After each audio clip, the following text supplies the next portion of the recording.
Alright guys, तो यार हमें एपिसोड की शुरुआत में यहाँ पे एक ट्रेन का सीन दिखाया जाता है जहाँ पे हिनाटा देखती है कि कुछ स्टूडेंट्स इधर भाई हल्ला गुल्ला मचा रहे होते हैं और काफी स्पेस लेके बैठे होते हैं। तो हिनाटा उनके पास जाती है और उनको डांटती भड़काती है और बोलती है कि भाई तुमने काफी जगह ले रखी है, साइड हो जाओ, आंटी वंटी को बैठने दो। और यहाँ पे एक बूढ़ी औरत खड़ी होती है, हिनाटा उसके पास जाती है, उसको बोलती है कि आप यहाँ पे बैठ जाइए। यहाँ पे हमें थोड़ी देर बाद का सीन दिखाया जाता है और हिनाटा अपने पास इधर टाकामीची को बिठा लेती है और वो उसे यही कहती है कि मैं तुम्हारी मदद करूंगी पढ़ाई करने में। जिसके बाद ये लोग भाई हिनाटा के घर पे जाते हैं और इधर टाकामीची भाई हिनाटा के रूम में आकर काफी ज्यादा एक्साइटेड हो जाता है। वो ये बोलता है कि यार वो पहली बार किसी लड़की के रूम में आया और उसको यहाँ पे काफी अलग और अच्छा महसूस हो रहा होता है। हिनाटा इधर टाकामीची से यही कहती है कि तुमने उस दिन मेरे भाई नाओटो को उन गुंडों से बचाया था, उसके लिए थैंक यू। और उसके बाद से मतलब काफी समय हो चुका है कि उनके डैड मिले नहीं है। और पहले नाओटो अपने पिता को कुछ खास पसंद नहीं करता था, लेकिन अब काफी समय से वो यही कहता है कि वो अपने पिता की तरह ही बनना चाहता है क्योंकि उसके पिता एक पुलिस ऑफिसर हुआ करते थे। तो यहाँ पे टाकामीची को समझ आ जाता है कि इसी वजह से शायद नाओटो आगे चल के इतना अच्छा पुलिस ऑफिसर बनता है क्योंकि यार उसके डैड एक पुलिस ऑफिसर हुआ करते थे।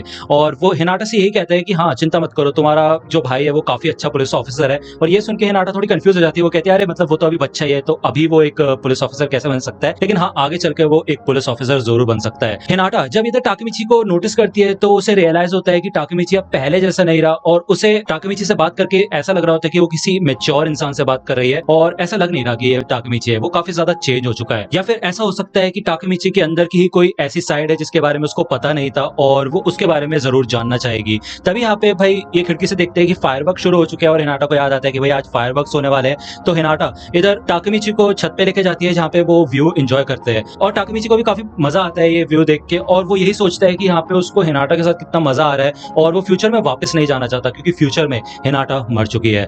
वो सोचता है कि यार मतलब उसका हाथ पकड़ने से वो उसको खा तो नहीं जाएगी, तो यहाँ पे वो हिनाटा का हाथ पकड़ता है और बाद में उसको रियलाइज होता है कि बेसिकली उसने भाई नाओटो का हाथ पकड़ रखा होता है। और आपको पता ही है यार कि नाओटो का हाथ पकड़ने से यहाँ पे टाइम ट्रैवल ट्रिगर हो जाता है, जिसको देख के वो शॉक हो जाता है और इतने में वो फिर से प्रेजेंट में आ जाता है। यहाँ पे हमें फिर से अभी का सीन दिखाया जाता है और टाकामीची भाई रोता रोता उठता है पागलों की तरह और नाओटो कहता है क्या बात है, आ गए तुम वापस। और बेसिकली यहाँ पे जो नाओटो की थ्योरी होती है कि ये लोग जब हैंडशेक करेंगे तभी ये टाइम ट्रैवल एक्टिवेट होगा, तो ये सच साबित हो जाती है। और वो टाकामीची से पूछना शुरू करता है कि तुम बताओ मुझे, तुम वापस आ चुके हो इसका मतलब तुमने जरूर कुछ ना कुछ तो चेंज किया होगा, क्यों है कि नहीं। लेकिन जब यहाँ पे टाकामीची नाओटो को बताता है कि यार वो तो बेसिकली हिनाटा का हाथ पकड़ना चाहता था क्योंकि वहाँ पे व्यू काफी तगड़ा था, लेकिन गलती से वहाँ पे वो नाओटो का हाथ पकड़ लेता है। ये सुन के भाई नाओटो को काफी ज्यादा गुस्सा आता है और वो कहते हैं कि भाई तुम्हें वहाँ पे काम के लिए भेजा था या फिर आशिकी लगाने के लिए भेजा था, मतलब कर क्या रहे हो तुम वहाँ पे। तो नाओटो यहाँ पे बताता है कि मतलब टाइम ट्रैवल के बारे में इनको कुछ नई चीजें भी पता चली है। बेसिकली यहाँ पे सीन ये है कि टाकामीची जब भी टाइम ट्रैवल करता है तो वो एक्जैक्टली 12 साल पहले पास्ट में चला जाता है। अगर वो वहाँ पे जाके एक हफ्ता बिताता है तो यहाँ पे भी वो एक हफ्ता चलता रहता है। और फिर जब टाकामीची वहाँ पे एक हफ्ता बिता के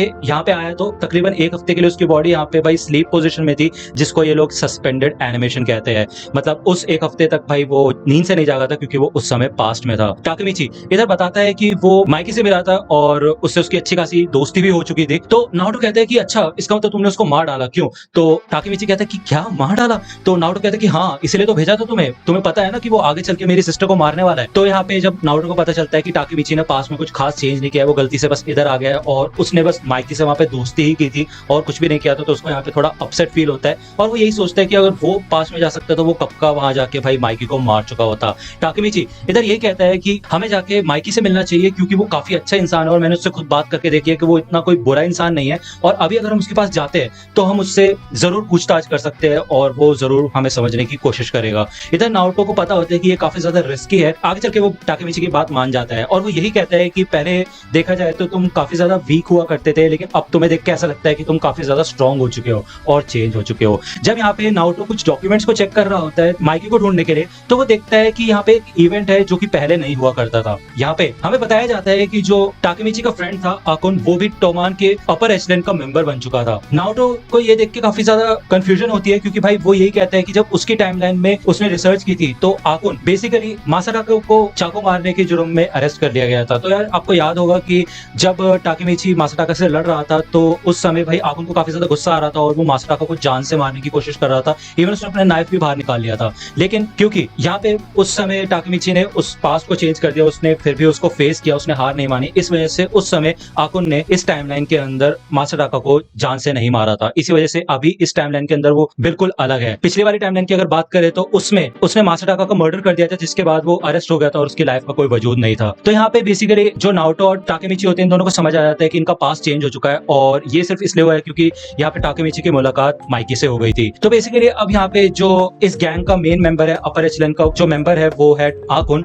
और अब ये लोग यही डिसाइड करते हैं कि क्यों नहीं ताकेमिची आकुन से कांटेक्ट करके देखे, अगर उसके पास उसका नंबर पड़ा होगा तो वो शायद उनकी मीटिंग माइकी से करवा दे। तो यहाँ पे ताकेमिची भाई अपने अपार्टमेंट में जाता है और वहाँ पे आकुन का पुराना नंबर ढूंढना शुरू करता है, और वो यही सोचते हैं कि भाई बस उसने अपना नंबर चेंज ना किया हो। यहाँ पे वो यही याद करता है कि कैसे आकुन अपने दोस्तों के लिए मर मिटने के लिए तैयार रहता था और हमेशा अपने दोस्तों का साथ देता था, और उसने ताकेमिची से भी ये कहा था कि वो हमेशा हमेशा के लिए दोस्त रहेंगे। यहाँ पे आकुन उसको कॉल उठा लेता है और ये लोग एक मीटिंग अरेंज करते हैं यहाँ पे एक हॉस्टेस बार में, जो कि आकुन का ही होता है। नाओटो यही सोचता है कि यार मतलब ताकेमिची तुम्हें पक्का यकीन है ना, सब कुछ ठीक तो रहेगा ना, और तुम्हें इस बात का ध्यान रखना पड़ेगा कि तुम ध्यान से माइकी के बारे में पूछो, क्योंकि पूरी पुलिस फोर्स उसको ढूंढ रही है और फिर भी वो उसको ढूंढ नहीं पा रहे हैं, तो अगर तुम्हारे ऊपर शक हो गया तो दिक्कत हो जाएगी। तो ताकेमिची यही कहता है कि नहीं ऐसी कोई बात नहीं है, क्योंकि दोस्ती इतनी आसानी से चेंज नहीं होती और वो मेरा दोस्त है, मुझे पूरे यकीन है कि वो मेरे पे भरोसा करेगा। जब ये लोग यहाँ पे आकुन से मिलते हैं तो ताकेमिची भाई उसको देख के शॉक हो जाता है, क्योंकि वहाँ पे वो पूरी तरह से चेंज हो चुका होता है, और आकुन यही कहते हैं कि क्या बात है, मुझे पहचान नहीं पा रहे क्या? मेरे ख्याल से मेरे पैम्पाडोर की वजह से, क्योंकि मैंने अपना हेयर स्टाइल भी पूरा चेंज कर दिया है। तो वो ताकेमिची से यहाँ पे यही कहता है कि मैं काफी समय से तुम्हारा इंतजार कर रहा था और मुझे पता था कि तुम कभी ना कभी तो मेरे पास आओगे ही। यहाँ पे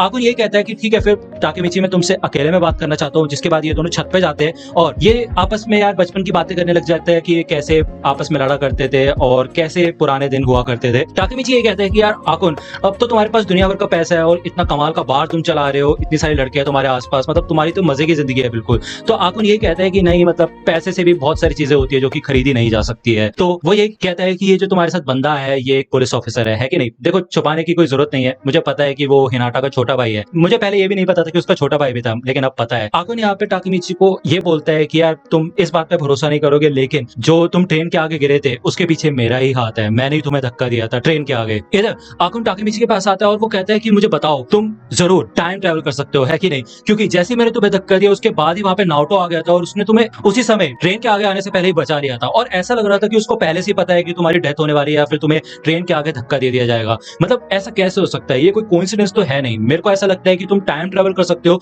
और तुम पास्ट में गए थे और तुमने पहले से ही नाओटो को बता दिया था कि इस दिन तुम्हारी डेथ हो गई, जिस वजह से वो तुम्हें बचाने आ गया। मतलब इससे ज्यादा अमेजिंग क्या हो सकता है यार। यहाँ पे लेकिन ताकेमिची की तो वाट लगी होती है और वो यहाँ पे रोने लग जाता है। वो यही कहता है कि आकुन मुझे बिल्कुल भी इस बात पे भरोसा नहीं हो रहा है कि तुम मुझे मारने की कोशिश करोगे, क्योंकि मैं तो मानता था कि तुम मेरे दोस्त हो और तुम ऐसा कर भी नहीं सकते, और तुम वही लड़के हो ना जो कि अपने दोस्तों के लिए अपनी जान भी दे सकता था, तो ऐसा कैसे हो सकता है? आकुन यहाँ पे यही कहता है कि देखो मेरे कंट्रोल में कुछ भी नहीं है, ये सब टेटा किसाकी पे डिपेंड करता है और मैं उसी का एक सोल्जर हूँ। जो वो कहता है हमें उसकी बात माननी पड़ती है और पूरा टोमान उसके ही पीछे चलता है। और अगर बात करें माइकी की तो उसको तो पता नहीं साल हो गए देखे हुए। यहाँ पे आकुन यही बताता है कि माइकी काफी ज्यादा बदल गया था जब ड्राकन की डेथ हुई थी, और ये सुन के ताकेमिची शॉक हो जाता है कि यार ड्राकन भी मर चुका है। आकुन इधर ताकेमिची से ये कहता है कि तुम्हारे पास में जाने की एबिलिटी है तो प्लीज तुम पास में जाओ और उसको मरने से बचाओ, तुम सबको बचा सकते हो, ये करना तुम्हारे लिए पॉसिबल है। इसके बाद ऑब्वियसली आकुन यार यहाँ पे रूफ पे खड़ा ही होता है, तो वो नीचे कूद जाता है रूफ टॉप से और मर जाता है। जिसके बाद ताकेमिची भाई बुरी तरह से रोना शुरू कर देता है। यहाँ पे हमें रूफ टॉप की दूसरी ओर का सीन दिखाया जाता है, तो इधर टेटा किसाकी इनकी बातें पहले से सुन रहा होता है। इधर ताकेमिची नाओटो से यही कहता है कि जिस दिन ड्राकन की डेथ हुई थी उस दिन के सारे रिपोर्ट्स को तुम चेक करना, और जहां तक बात करें टेटा किसाकी की